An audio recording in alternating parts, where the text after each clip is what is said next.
자, 문제를 풀어봅시다. 문해력에 대한 이해가 필요하기 때문에 문제를 만들어 봤습니다. 자, 팀장이 큰일이야 큰일 어쩌고 문서 이해 능력을 평가하는 방법 개발하자.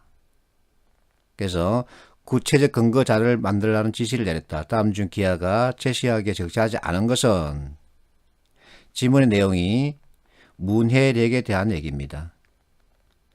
그래서 본건 명세서, 영수증, 구직원서, 열차 시간표, 지도, 약품 설명서 등 일상생활에서 문서를 보고 이해한 능력, 이게 바로 문해력이죠. OECD 국가들 중에서 제일 낮대요. 그래서 문서 해독 능력, 그리고 문서 이해하고 활용한 능력, 앞에서 설명했죠. 그러면 자, 근거 자료 만드는데 1번 보세요. 사원들 중 인사평가 기준에 대한 매뉴얼이 사내 홈페이지에 게시되어 있음에도 불구하고 거듭 어디서 구할 수 있는지 물어보는 문의가 너무 많이 들어온다. 저기 있는데 저 좀 봐라 짜스가 왜 자꾸 묻니? 그 얘기입니다. 2번 출장 예비 관련해서 기준이 있는데 기준이 있답니다. 출장을 갔다 온 직원들이 대부분 정산 내용과 상관없는 영수증까지 제출한 경우가 많다. 저기 기준 있잖아. 저 기준에 맞춰서 제출해. 그런데 왜 쓸데없는 것까지 자꾸 제출하고 그러니? 그 얘기죠. 3번 특정 이슈를 다룬 사내 홍보물 책자를 배포했음에도 물어보면 모르는 직원이 많다. 이 얘기는 3번은 자료를 잘 안 읽는다 얘기죠. 읽지 않는다 이 뜻이죠. 4번 직원들과 출장을 갈 때면 열차 시간이나 영수증 처리에 대해 부하 직원이 잘 이해하지 못한다는 얘기가 들린다. 글은 읽을 줄 아는데 그 글을 읽고서 결론과 행동 방향을 제대로 짚지 못하는 경우가 많다 그 얘기죠. 5번 사내 복지를 위한 도서관의 도서 대출률이 너무 떨어진다. 자, 5번이 답인데 구조화시켜 볼게요. 사내 복지, 직원들의 복지를 위해서 도서관을 건립할 수는 있습니다. 관계가 만들어집니다. 그런데 자, 직원들의 사내 복지와 도서 대출률은 어떤 관계를 가지고 있을까요? 관계 없죠. 관계가 있다 없다. 그래서 답은 5번이죠. 사내 복지와 도서 대출률은 관계가 없습니다. 관계가 멀다고 해야 되는 게 맞죠, 사실은. 자, 7번 보세요. 약의 포장지에 적힌 내용이다. 다음 중 기하가 복용 전 확인해야 할 사항으로 거리가 가장 먼 것을 묻고 있습니다. 이거 다 읽을 필요 없는 겁니다. 그럼 자, 여기서 선택지를 보세요. 성분 및 함량. 여러분은 약 살 때 약의 성분, 함량 이것을 읽나요? 이건 사실 일반인들이 읽고 이해하기 힘든 거죠. 즉 또 알아서 뭐합니까? 우리한테 필요한 것은 나 지금 체했어. 그러니까 여기에 맞는 약 좀 주세요 하고 약국에 가서 약사한테 얘기하죠. 그러면 약사는 하루 3한 먹고 식후 복용해라. 이와 같은 얘기를 들려주죠. 그러면서 주의사항 얘기 어쩌고저쩌고 잔소리. 그래서 우리에게 필요한 것은 약사가 아닌 약을 소비하는 우리에게 필요한 것은 이와 같은 것들이지 성분 및 함량. 즉 우리 사실 모르죠. 그래서 답은 1번입니다. 자, 8번 문제는 실제 여러분들 생활과 관계를 가지고 있는데 학사 규정에 대한 얘기입니다. 입학하면 다 학사 규정 관련돼서 자료를 봤죠. 자, 그거 가지고 제대로 이해를 하고 있는지 행동 방향까지 짚을 수 있는지를 보는 건데,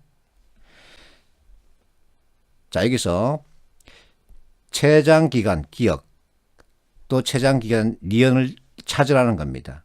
그래서 위에 지문을 가지고 구조화시키면은 졸업이 있는데 졸업하는 데 있어서 또 수료가 있고 그리고 휴학이 있습니다. 이렇게 구조화시킬 수 있겠죠. 졸업연한은 어쨌든 간에 자 4년이고 수료도 4년입니다. 근데 수료 같은 경우 위에서 자, 제적 기간과 수료 연한이 있는데 5년으로 연장할 수 있다 되어 있습니다. 외국인 학생, 유학생의 경우. 특별 입학은 3년으로 한다 되어 있고. 자, 이와 같은 것을 가지고 얘기하면 여기서 외국인 유학생은 5년 가능하죠. 그리고 특별 입학한 경우는 3년입니다. 자, 휴학에 대해서 얘기하자면 휴학. 자, 일반 휴학은 해당 학생이 수료 연한의 2분의 1을 초과할 수 없다. 자, 앞에서 5년, 최장이니까 5년. 그래서 뭐죠? 2.6개월, 2년 6개월이죠. 6개월 단위로 신청할 수 있다. 6개월 단위이기 때문에 2년 6개월 표시할 수 있죠. 계산할 수 있죠. 자, 해외 어학연수를 위한 휴학은 어학유학입니다. 어학연수를 위한 휴학입니다. 앞에서는 일반 휴학이고 수료 연한의 2분의 1을 초과할 수 없다. 근데 1년 단위로 신청할 수 있다. 이겁니다. 그래서 여기서는 2년 6개월처럼 이렇게 기간을 정할 수 없다는 거죠. 왜? 1년 단위이기 때문에. 자, 이게 이제 포인트입니다. 그러면 자, 휴학까지 가면은 2년 6개월 만들어지고 어학연수 휴학은 수료 연한의 2분의 1이기 때문에 1년 단위이기 때문에 2년이 만들어지는 거죠. 재직할 수 있는 최장 기간이기 때문에 자, 5년, 2년 6개월, 2년. 그래서 9년 6개월이 나옵니다. 자, A대학에 특별 입학으로 입학한 학생이 일반 휴학 없답니다. 재직할 수 있는 최장 기간은 자, 특별 입학입니다. 그럼 3년이라 그랬죠. 앞에서 3년입니다. 일반 휴학 없이 일반 휴학 해당되지 않고 2분의 1이기 때문에 뭐죠? 2분의 1.5. 근데 1년 단위이기 때문에 이건 버려야죠. 그래서 1년 그러면 4년과 4년 6개월 가운데 4년을 선택해야 되겠죠. 그 답은 2번. 이게 바로 결론과 행동 방향을 짚는 겁니다. 문해력에 대한 얘기죠. 자, 9번 문제. 법률 관련된 얘기입니다. 피셈 문제인데, 자, 여기서, 자, 첫째 어쩌고 있고, 둘째 어쩌고 있습니다. 셋째 어쩌고 있다. 상황은 갑과 을의 관계에서 갑이 원고입니다. 소송을 제기한 사람이고 피고 을은 소송을 당한 사람이죠. 자, 1번 보세요. 상소할 수 있다. 상소는 주체는 누굽니까? 여기서는 갑이죠. 을이 아니죠. 갑이죠. 자, 2번 보세요. 11월 28일까지 상소하지 않으면 자, 여기 둘째에서 2주 이내에 상소 제기해야 된다. 근데 갑이죠. 을이 아니고 갑입니다. 갑에게는 11월 10일 송달됐다. 그래서 2주 하면은 11월 28일이 아니라 24일까지죠. 3번 갑이 치하한다. 자, 치하하면 이게 나옵니다. 만료시입니다. 치하한 때가 아니라 만료시가 들어가야 되죠.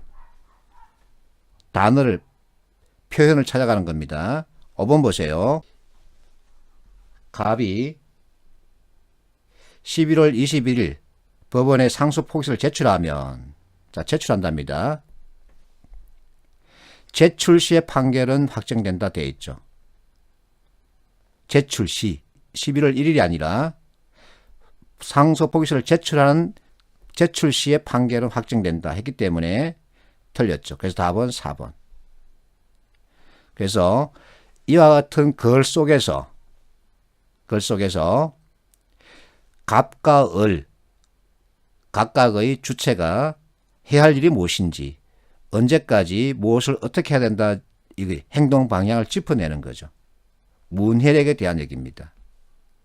자, 문해력을 이제 이해했으면 하늘비 우산에서 하늘 먹구름 잔뜩 끼어 있다. 팩트를 확인하는 문제 가지고 하늘비 우산을 공부하는 겁니다. 자, 제목이 규모는 소형이지만 이력은 강하다. 강원 충청까지 태풍주의보 예정. 그러면서 가나 다라가 있는데 내가 묻기를 팩트만으로, 객관적인 팩트만으로 구성된 문단은 뭘까? 그래서 많은 학생들이 나를 찾아냅니다. 잘하고 있습니다. 기상청에 따르면 이 표현이 뭐냐면은 기상청이 발표한 자료를 가지고 그 자료에 있는 걸 그대로 인용했다는 얘기죠. 그래서 이 내용들이 전부 다 팩트입니다. 그럼 나 문단에서 다음 정보를 찾아보자. 태풍의 크기. 자, 태풍의 크기는 태풍 반경이 280km, 규모 크게 나왔죠. 이동 방향.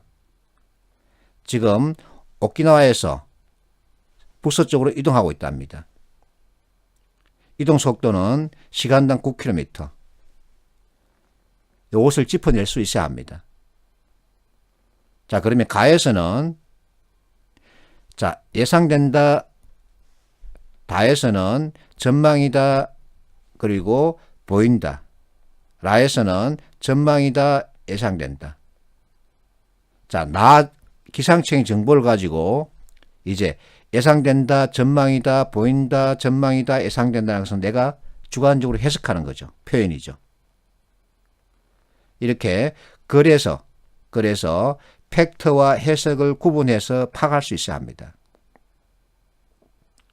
자, 밑에 내가 예를 들었는데 만약에 노루의 크기가 지금 여기서는 소형이라 그랬는데 태풍 노루의 크기가 태평양 전쟁 당시 일본 히로시마에 투하된 그 원자폭탄의 크기의 10,000배 크기다.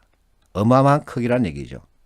가정해보자. 그래서 태풍 이동 방향을 가지고 지금 현재 오키나와에서 북서쪽으로 이동하고 있다. 그러면 그 이동 방향은 자, 여기 지금 현재 시작입니다. 오키나와 북서쪽으로 세 갈래를 잡을 수 있겠죠. 중국과 한국과 일본 이렇게 잡을 수 있는데 한국인 입장에서 이 태풍이 중국으로 간다면 우리는 어떤 반응을 보일까? 또 일본으로 간다면 어떤 반응을 보일까? 만약에 우리 한국으로 온다면 어떤 반응을 보일까? 행동 방향을 짚어보는 겁니다. 이 어마어마한 크게 태풍이 중국으로 간다면 우리는 술집에서 술을 마시다가 만세를 부를 겁니다. 아마 내 생각에. 지금까지 미세먼지 때문에 고생 많이 했다. 그러니까 가서 때리라 라는 얘기가 나올 겁니다. 일본으로 간다면 잘됐다 이참에 일본 침몰시켜버려라 라는 얘기가 나오겠죠. 이제 우리한테 온다면 이겁니다. 이동 속도 가지고 얘기를 해야 됩니다. 3일 뒤에 군산 앞바다 도착한다라는 얘기를 듣는 순간 술집에 있던 사람들은 모두 멍해집니다. 그러고 나서 자리를 털고 일어납니다. 대개 술값 계산하지 않을 겁니다. 어디론가 튀어나갑니다. 3일이라는 기간이 있기 때문에 그 기간 동안에 내가 해야 할 일을 찾는 거죠. 가족을 지킨다, 자산을 지킨다, 어쩌고 하는 목적으로 튀어나가는 거죠. 이것을 전체에 여러분들이 짚을 수 있어야 합니다. 자, 다음. 자, 10번 문제. 직접 관찰했거나 경험한 사실과 거리가 먼 것은 자, 여기서 카드라에 따라서 자기가 얘기하는 게 많습니다. 학생들이 잘 짚어내죠. 국외 연수를 간다면서 관광지를 돌아다니며 세금을 낭비하는 행위, 이것은 직접 본 게 아니죠. 카드라 뉴스를 통해서 머릿속에 들어 앉아 있는 거죠. 정보를 보는 눈입니다. 자, 12번 문제는 실제 어느 대기업이 신입사원 연수교육 때 활용했던 자료에 들어있는 겁니다. 내가 만든 게 아니라 참 잘 만들었어요. 그래서 내가 가지고 왔습니다. 다음 중 팩트, 사실이 아닌 것은 여기서 어쩌고저쩌고 있는데 연결해서 보면 됩니다. 자, 답은 4번인데 바닥에 떨어진 고객의 스마트폰 고장 발생. 자, 위에 상황에서 마지막에 어제 바닥에 떨어졌던 스마트폰 화면 터치가 되지 않는다며 AS 비용을 물었다. 이것은 무엇을 뜻할까요? 시간이 지나서 그 다음날 백화점 방문해서는 너 나하고 부딪혔지, 뜯어졌지. 그래서 보니까 화면 터치가 되지 않아. 이거 AS 봐야 될 것 같아. 라고 얘기를 한다는 겁니다. 이게 무엇을 뜻할까요? 이참에 휴대폰 바꾸자는 거예요. 그럼 이제 아이고 그렇습니까 하고 덜컥 요구하는 대로 들어줘서는 안 되죠. 대항권이라는 게 있습니다.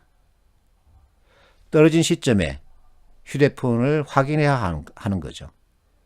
그런데 그때 그 시점에 확인하지 않고 퇴점해서는 그 다음날 와서는 그 얘기를 하는 겁니다. 그러면 이제 그 시간 동안에 어디에서 무엇을 했는지 모르는 거죠. 이게 바로 대항권이라 그러는 겁니다. 이것은 이제 면접까지 연결할 수 있는 거죠. 자, 13번 문제. 정보를 꼼꼼하게 확인하고 있다. 기한 이내에 중얼거리며 못마땅해야 한다. 못마땅해야 한다. 못마땅해하는 이유는 뭘까?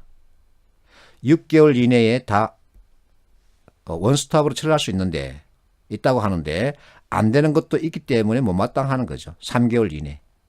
분명하게 6개월 이내에 한번 방문하면 다 해결할 수 있다 하고서 6개월 되는 시점에 갔더니 안 되는 것도 있더라 이겁니다. 이걸 찾아낼 수 있느냐 이거 보는 거죠.